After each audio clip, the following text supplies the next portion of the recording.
Hi guys, you know, today is one of those funny days where I don't actually have anything planned to record. So I just come up here and I look for inspiration. But you know what, I'm feeling in a kind of Batman mood today. So maybe we should review something Batman. What about that?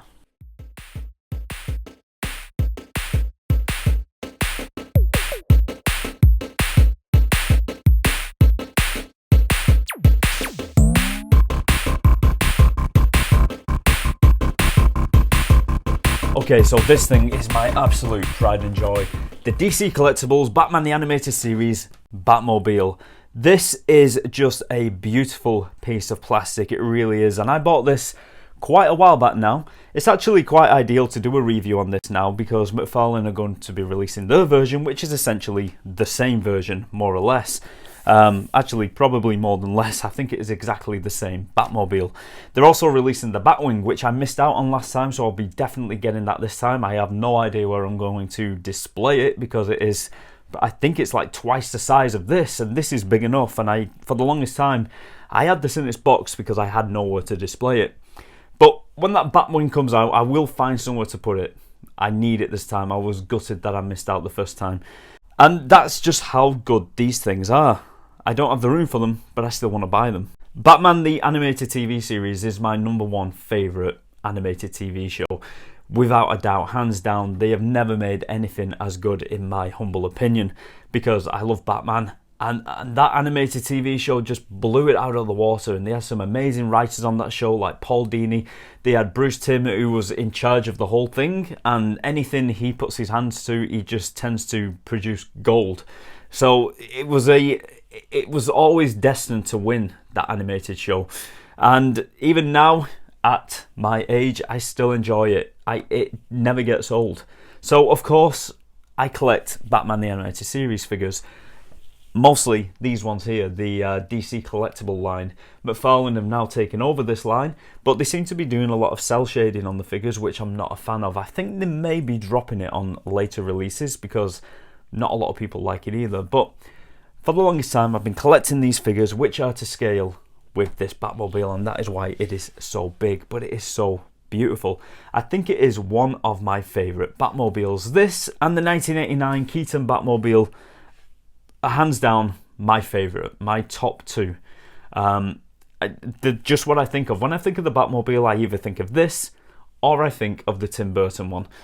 And this is absolutely stunning. Let's take a closer look. Okay guys, I'm not going to lie, this is the hardest review I have ever done, and that's purely because I can't fit this thing in the shot. I finally got an angle that I'm quite happy with. Okay, so the first thing I love about this car is the sleekness of it, the simplicity of it, but it is still a imposing vehicle. It really is. It's kind of intimidating to look at, and you can see why the criminals would run away when they see this coming down the streets of Gotham.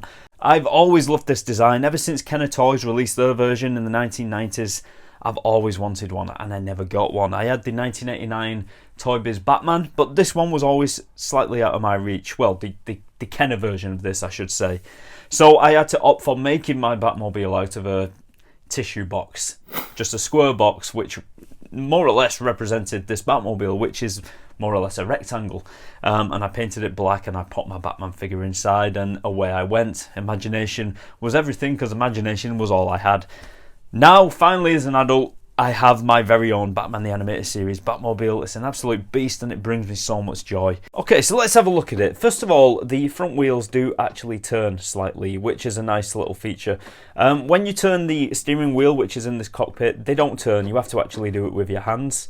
I actually like that a lot. You could try and have the wheel turn slightly when you have it on display. I wish it would have turned a little bit more, but you know, beggars can't be choosers. And if I'm not mistaken, this little design here, I remember this was actually a functioning design in the animated series. I'm sure that this came out of the wheel and it could sabotage the car next to it, like the criminals who were trying to escape. He could actually sabotage the car. This kind of came out and chewed up the car next to it. I like all the little designs they've got in here, which is very nicely done. The front grille is very nice and clean as well.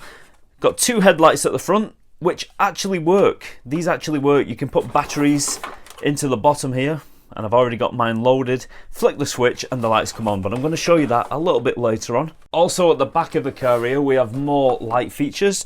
We have the jet turbine and the backlights. These all light up as well. Oh, and these lights as well when you flip the switch, and I'll be showing them a little bit later. And as we turn the car around here, we can have a look in the cockpit, and I'll bring that camera a little bit closer so you can see the details that I'm going to talk about right now.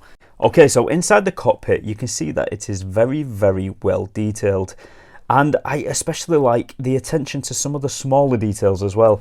Take this gear stick for example. It's actually made out of rubber, so you can't break it, which is really appreciated. The last thing you want is a piece of this thing breaking off. It will make it feel so incomplete. They've even took the time to include seat belts. And I'm not sure why they've decided to do that, but in the animated series they did actually wear seat belts, so I actually like this little bit of detail. And it's actually nice to see two seats in here, because you may know that the 1989 Batmobile by McFarlane only has one seat, which isn't accurate to the movie. So DC Collectibles got it right from the start. They put two seats in here. That's what we want. We can fit a Batman in there, we can fit a Robin in there. That is awesome. Ah, this is a detail I haven't actually noticed before. The steering wheel actually pulls out and you can turn it all the way around, which is a nice little detail and something I haven't noticed before, so that's great. But like I said, the steering wheel does not affect the front wheels. You turn this wheel, the wheels at the front don't turn, so it is like an independent feature. Okay, so when it actually comes to putting figures into this vehicle, you can actually squeeze in the original DC Directs Batman and Robin from the first wave, but because of the rubber molded capes it will be quite tricky to actually get them in there. But luckily I have these two versions of Batman and Robin that came with the DC Collectibles Bat Signal box set. And the only difference between these figures and these ones here is that these have a material cloth cape, so it would make them a lot easier to go in the Batmobile, and I believe they were actually intended for this Batmobile.